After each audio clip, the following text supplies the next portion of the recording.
Kalau saya yakin tidak ada Tuhan selain Allah, saya tidak akan minta tolong kecuali hanya kepada Allah. Saya tidak akan pernah takut kecuali hanya kepada Allah. Saya tidak akan menggantungkan hidup kecuali hanya kepada Allah. Saya tidak akan minta rizki kecuali hanya kepada Allah. Saya tidak akan melarikan persoalan kecuali hanya kepada Allah. Kalau konsekuen dengan keyakinan ini, Mbah Dukun nggak dapat tempat.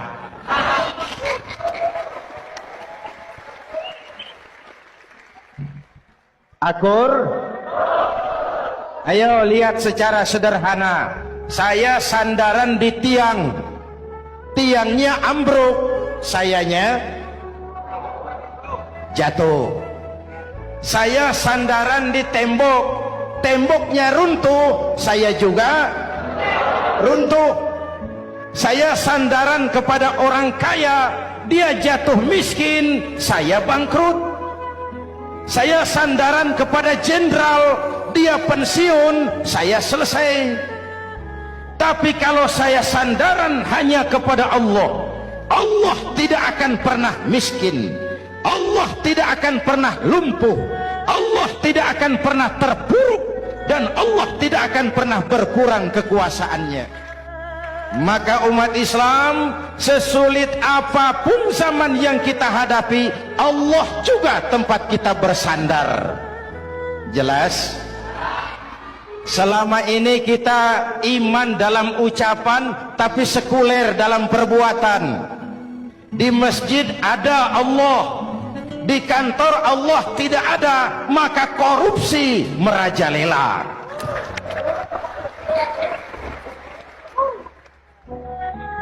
Di masjid ada Allah, di pasar Allah tidak ada, maka timbangan tetap curang. Kita iman dalam ucapan, tapi sekuler dalam perbuatan. Oleh karena itu, sesulit apapun zaman yang kita hadapi, iman jugalah pegangan kita, Allah juga tempat kita bersandar. Boleh zaman berubah, akidah jangan sampai goyah. Karena iman kita hidup, untuk iman kita berjuang, dan dalam iman kita ingin kembali menghadap Allah Subhanahu. Intan paling mahal, mutiara paling berharga, tidak lain adalah nilai-nilai keimanan. Kalau itu sudah tergadai, apalagi yang bisa kita banggakan dalam kehidupan ini? Kita merasa harta kita berharga, belum ada artinya ketimbang iman.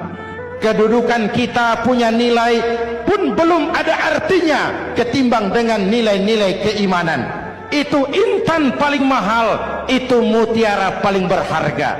Harta baru ada manfaatnya kalau dilandasi dengan iman. Jabatan dan kedudukan baru terasa gunanya kalau dilandasi dengan keimanan. Kalau jabatan lepas dari iman, yang akan lahir Fir'aun baru. Jelas? Kalau harta terlepas dari iman, yang akan muncul adalah konglomerat korun. Kalau ilmu pengetahuan terlepas dari nilai dasar keimanan, maka yang akan muncul adalah ilmuwan pelacur yang menyalahkan yang benar, membenarkan yang salah untuk kepentingan pribadi. Dan kondisi seperti itu tidak akan membuat kita makin sehat. Menghadapi zaman susah, tetap jaga akidah, tetap pelihara keyakinan. Kesulitan bukan untuk ditakuti, untuk diatasi. Hidup adalah kerja keras, bukan keajaiban. Perubahan tidak akan datang hanya dengan simsalabim abragadabra. Perubahan tidak akan muncul hanya dengan berandai-andai. Perubahan tidak akan turun dari langit seperti turunnya embun di waktu malam. Perubahan adalah kerja keras, sehingga Al-Quran membimbing kita, innallaha la yughayyiru ma biqaumin hatta yughayyiru ma bi anfusihim. Allah tidak akan mengubah keadaan suatu bangsa kalau mereka tidak mau mengubah apa yang ada di dalam diri